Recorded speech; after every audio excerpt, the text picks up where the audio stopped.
They're really taking advantage of your presence here. Cynthia Weaver worked hard, following her obsessive rituals, sometimes fighting them, always giving in to them in the end.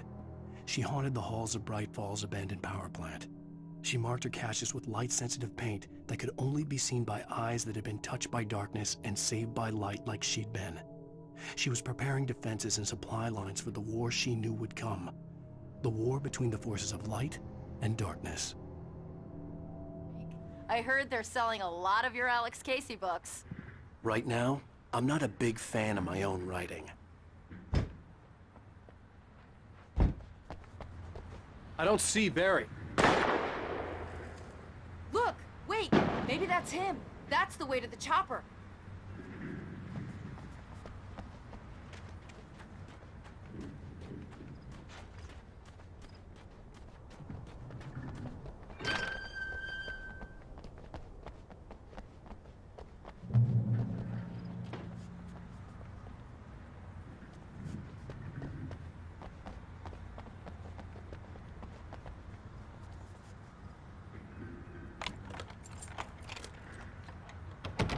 I'm gonna give Pastor Howard a piece of my mind about this lock. Ugh! I told him to get it fixed.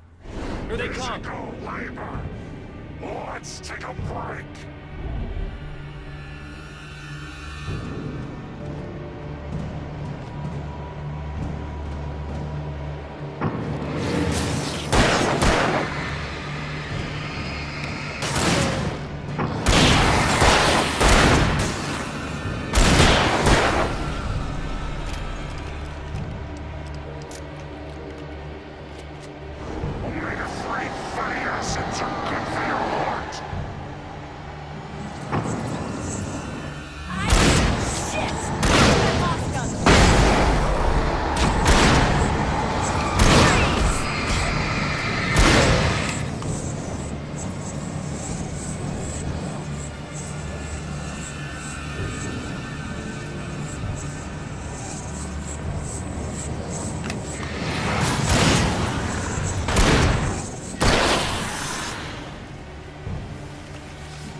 Okay, it's open.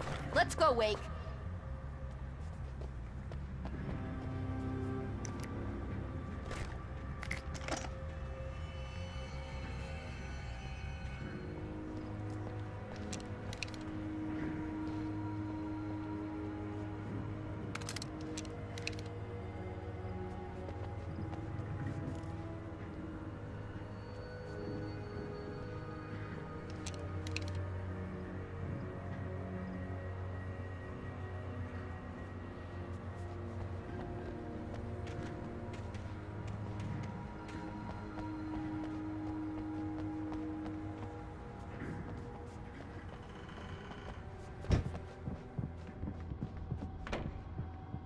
Wow.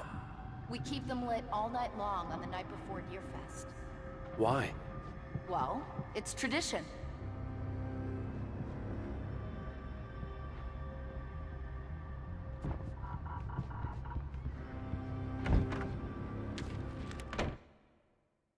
For it to be free, the Dark Presence needed the writer to finish the story. Again and again, the story let it get frustratingly close to the writer without letting it capture him. It was bound by the events depicted in the manuscript, but it could pursue the writer indirectly, put others on the task, and stop those who would help him. It took over everything in its path, made them its puppets, and sent them after Alana Uweyka.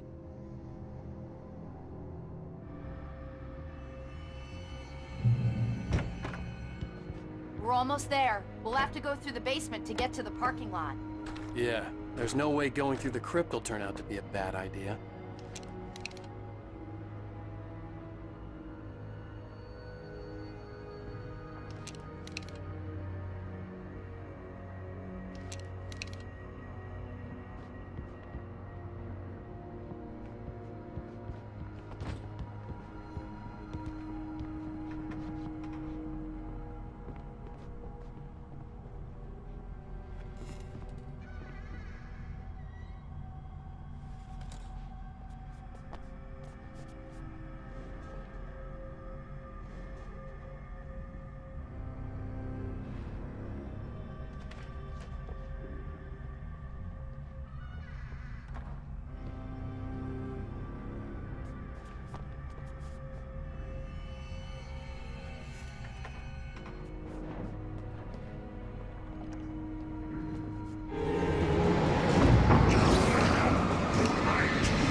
Did you call 911?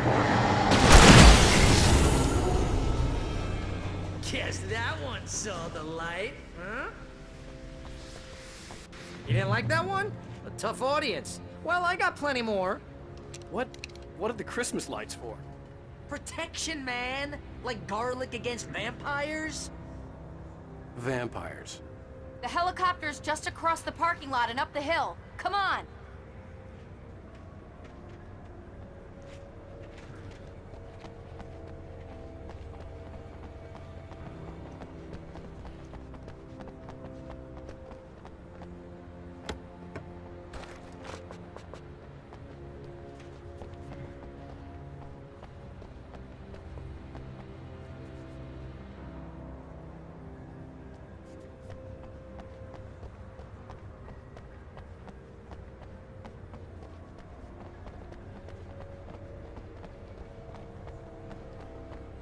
The Braight-Fall's General Store is now my favorite place in the entire world. See this headlamp? It's like a superpower.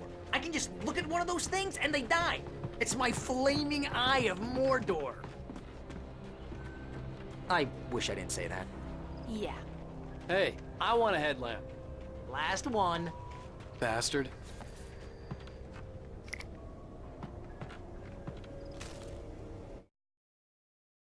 Alice had screamed until she had no voice left to scream. Around her, the darkness was alive. It was cold and wet and malevolent and without end. She was a prisoner, trapped in the dark place.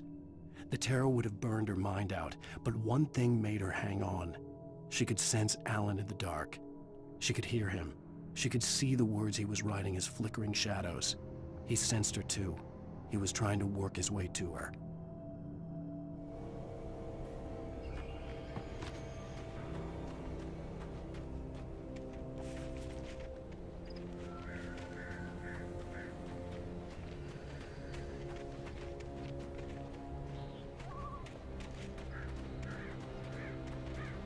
Someone throws a damn school bus at your head and you're about to take a helicopter ride with someone who may or may not have a pilot's license, you're cleared for departure to Night Springs.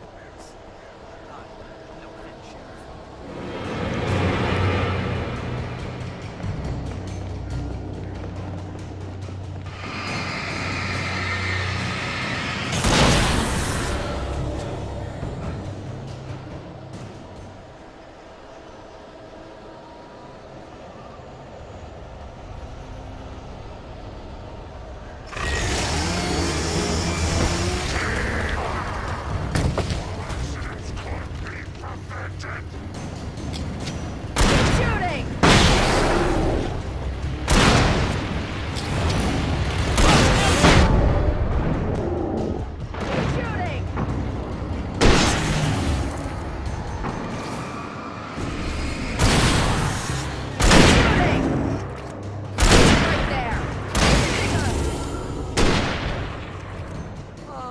Gonna get used to this.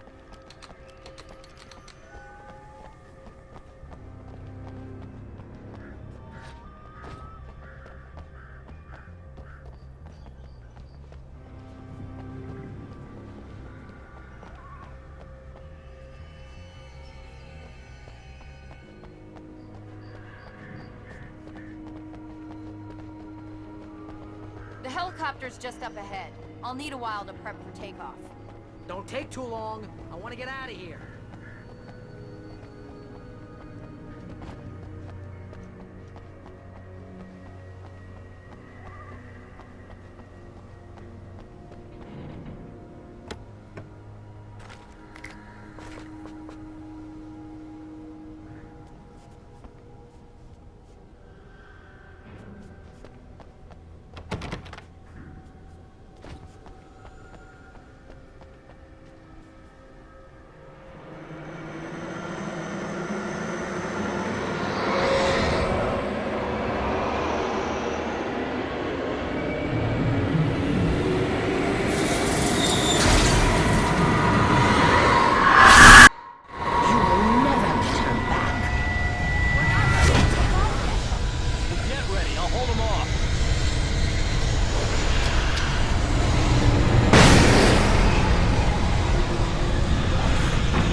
chance on a local crazy lady, Al.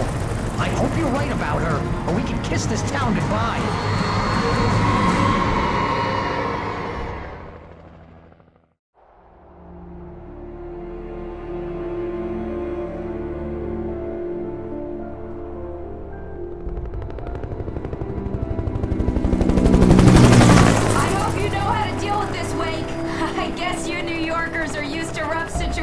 Like this. Right, the city's a war zone. King Kong, mutant alligators, and Alex Casey shoots the place up every weekend. Look, I never even carried a gun until a couple of days ago. Well, my dad used to be a cop there. Tells some pretty wild stories. Stuff like this? No, just normal bad stuff. Kinda like your books, Wake.